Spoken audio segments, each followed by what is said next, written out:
as you say, we've got 2 competitions already in Scotland, so this will the Glasgow Classic and Clash of Clans. We have 2 kind of smaller competitions, but we wanted to create, they're all kind of based indoors, and we wanted to create something that used what we've got. Like I really enjoy being outdoors, go to the mountains a lot for summer and winter, because there's so much to do in Scotland if you like outdoor stuff. So that was really important to involve the outdoor environment and do outdoor events. So all the outdoor events are worked in conjunction with Loch Lomond Leisure.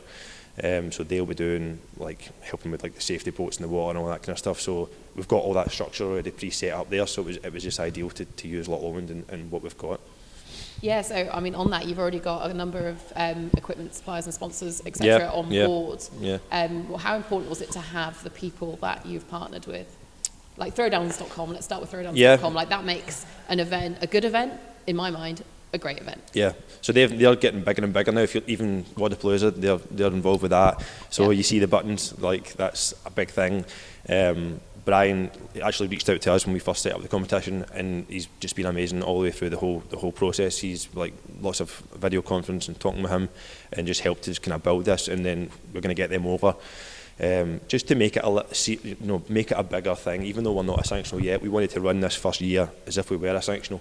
So we're going to have electronic timing gates for our, like we don't want to announce too much the events that we're having, but some of the events that we've got, we have all precision timing, so there's going to be electronic timing gates. All the athletes are going to have chip timers on their ankles, so that kind of thing that you would expect from a big sanctional event, we're going to be able to do in our first year, which is pretty cool. And just being able to delegate that to them, knowing that, right, for this is our first year, it's one less thing to worry about. Brian's going to come across and run the full scoring system, so whether it's the outdoor events and the indoor events, they're going to be running all that kind of thing. It's just going to make our life a lot easier, knowing that system is already pre-set up, and it makes it a bit cool for the athletes. Spectators as well, they're going to have like electronic smart wristbands, so they can scan their wristbands. It takes them straight to the leaderboard, just things like that. That's very cool. Okay, tell me a bit more about that. So I think they just have like a barcode and stuff on their wristband when they buy their spectator ticket, and when they're sitting in the crowd, they can scan their wristband. It takes them straight to the leaderboard on Throwdowns.com, shows them exactly who's like live updates constantly on that. That's awesome. It's pretty cool. Yeah. So what else have you got going on for spectators? Well, apart from the beautiful countryside. Yeah, so obviously the outdoor events, depending on the weather, it's right in the middle of summer, so hopefully it's going to be nice. But that will be, in the outdoor bit, there's going to be plenty of space for folk to enjoy the outside. We're going to have some stalls and vendors and stuff set up outside, but then mostly when we come back to the indoor arena, there's going to be loads of sponsors and vendors going to be set up, a full vendor village.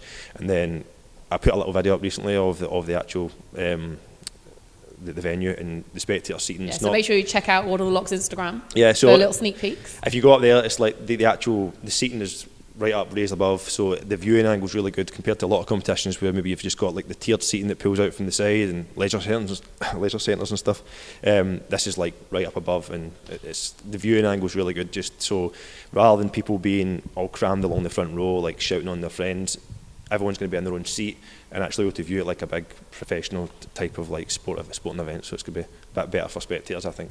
So tell me a little bit more about Loch Lomond Leisure and their involvement, because obviously this is very much something you're tied in with. Yeah, so that was really important for us, just in terms of having the support of Loch Lomond Leisure, because working on the loch, it's just for safety and just for the legislation and stuff like that. It's important to work with them, but they can offer so much as well. So this year, again, I don't want to go into too much detail, but what the events are we've got planned. We're just getting no exclusives. I know, I'm trying to keep things as mysterious as possible, but the two indoor or outdoor events that we've got running with them, we're using a lot of their equipment, but there's so much more things that they can offer. They've got kayaks, paddle boards, mountain bikes, so many different things that we can use for future events that we can incorporate. So theoretically, if you're a spectator and you fancied making a weekend of it, exactly, you could actually get involved with Loch Lomond Leisure. Yeah, we're hopefully going to be, when people buy their spectator tickets, we're hopefully going to be working with Loch Lomond Leisure and a couple of the hotels nearby, so that they can buy like packages. So if they come up for the weekend, they can stay, they can buy like a full package, so they can do an experience, will it be on the Friday or the Monday or Tuesday. They can do a lot. They could even, they've got wakeboarding, they've got all these different kind of water sports that they can do, jet skis. Exactly. So hopefully it's going to be nice. So yeah. Okay, so your perfect package weekend, if you're going to a CrossFit competition, what would you be doing? Package weekend. Like for me, I'd be like, right, okay, I'm going to go and watch, I don't know, CrossFit for half a day, and then the second half of the day, I'm going to go mountain biking, and then the next morning early, I'm going to go kayaking, watch a full day of CrossFit, gin and tonic in the evening, like proper like Edinburgh gin. Yep. I think, well, one of my things when we started this competition, like one of my goals eventually would one day to get the Buttery Bros out and to have them here, and then it would be like to try and get people and to take them for like and show them that amazing experience, because like you say, we've got Loch Lomond Leisure involved. We could take them and do, like you say, you could do swimming, kayaking, something on the day before, then do the 2 days of CrossFit, spectate that, and then the day after you could stay, you could, like you say, go for a few gins at some of the nice whisky distilleries. Not if you're an athlete. No, not if you're an athlete, but if you're a spectator. But like, just there's so much to do. There really is so much to do. Like the mountains, like all the way around Loch Lomond, we've got so many mountains that you can climb. The views are amazing. So there's so many different things you could do. Oh, already you've got me booking a holiday. Yeah. If I wasn't working it, I'd already be booking a holiday. So what about your athletes? Obviously, sanctionals, and I know we're not sanctional, but that's what we're aiming for, do have the ability to attract some of the biggest athletes of the country. So who have you got coming? Well, we've obviously got our two top athletes already kind of signed up, Ali Crawford and Ali McKinnon here, so we've got the two of them signed up. Ali McKinnon, our not so great technical advisor. So we're trying to have obviously big names and show. So we have got a lot of people signed up from all over the world.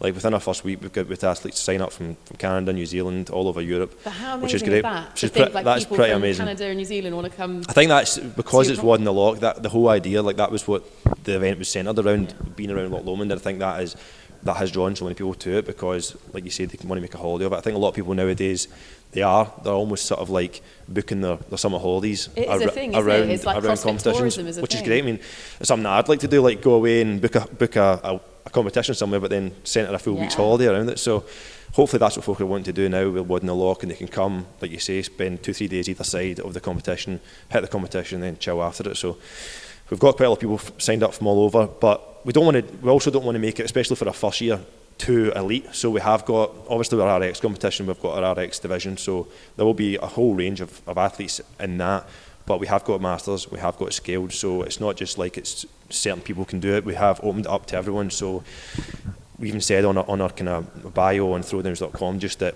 we want it to be available for people who, there's so many fans of the sport who watch the CrossFit Games, who want to spectate, but also want to help out, get involved in the sport. But honestly and realistically, they're never going to be at that level where they can compete on the CrossFit Games or even a sanctional floor. But we want to try and offer that. We want to try and say, okay, although we've got these high-level competitors, we've also, you can compete on the exact same stage. You can do all the same events. So, for example, our outdoor events, I can reveal this, on the Saturday, our two outdoor events are exactly the same across the board. So the RX division, the Masters, the Scaled, everyone will be doing the same thing, which I think is really cool. And some of the events will be doing it together at the same time. So depending on people's skill sets, you could have Scaled athletes beating RX athletes, which is quite cool. So it gives everyone the opportunity and be able to compare yourself. Exactly. Yeah, super cool. So one of the nicest things that I think you guys are doing, in my personal opinion, is involving the community. And when you're releasing your qualifiers, you are doing box tours around Scotland and Northern England. So can you tell me a little bit about that? So, I mean, I saw on Instagram that hundreds of boxes have reached out. Yeah, it's been a little bit overwhelming, to be honest. Yeah, we had an idea. Just again, it was based around just the whole open announcements thing. Like the first year of doing it, obviously we had the guys down at the Royal Docks CrossFit. And just thought about that. I thought, I was there. Yeah, it'd be pretty cool to 3 in the morning to do something like that. And obviously, I'll be the Dave Castro of the day, like announcing the workout. But I thought it'd be a great idea. You're going to do the massive pauses in the tune, right? I thought about it. I thought about it. Yeah, a bit of a parody. Yeah, do a parody of them. Yeah, but something along those lines. So that's the idea. Make an evening of it. Do three weekends. So people will have the full month of April to complete the qualifier, so it won't be like you have to do each workout, within a week's time like some competitions will do. So they can take the full month to do them, but we're going to release them, kind of stagger the releases, go to different boxes. So go 3 different boxes, release a different qualifier each time. I'm going to have 2 top athletes go head to head and show what could be done on these workouts, and then we're going to have the whole class get involved and do the whole thing as well, and just show a range of the Scaled athletes, Masters, all hitting the same workout and seeing how people get on.